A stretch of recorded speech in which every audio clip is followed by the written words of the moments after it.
الحمد لله رب العالمين الرحمن الرحيم مالك يوم الدين إياك نعبد وإياك نستعين اهدنا الصراط المستقيم صراط الذين أنعمت عليهم غير المغضوب عليهم ولا الضالين. ولقد نجينا بني إسرائيل من العذاب المهين من فرعون إنه كان عاليا من المسرفين. ولقد اخترناهم على علم على العالمين وآتيناهم من الآيات ما فيه بلاء مبين. إن هؤلاء ليقولون إن هي إلا موتتنا الأولى وما نحن بمنشرين فأتوا بآبائنا إن كنتم صادقين. أهم خير أم قوم تبع والذين من قبلهم أهلكناهم إنهم كانوا مجرمين. وما خلقنا السماوات والأرض وما بينهما لاعبين ما خلقناهما إلا بالحق ولكن أكثرهم لا يعلمون.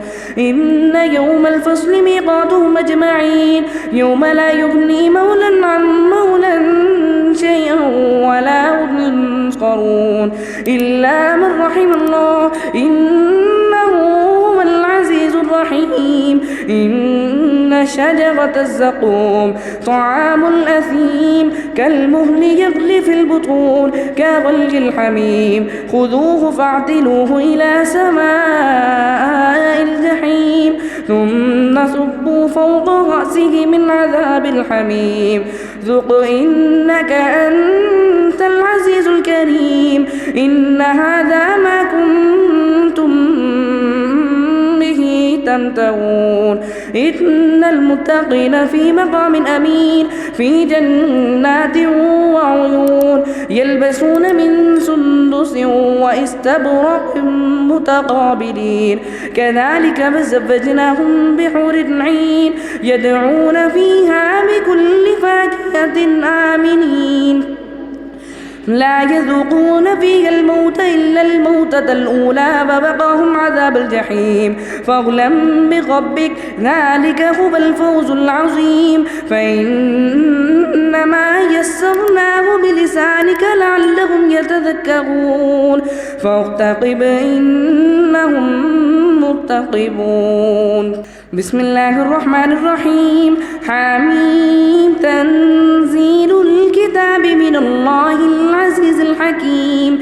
إن في السماوات والأرض لآيات للمؤمنين وفي خلقكم وما يبث من دابة آيات لقوم يوقنون واختلاف الليل والنهار وما أنزل الله من السماء من رزق فأحيا به الأرض بعد موتها وتصريف الرياح آيات لقوم يعقلون.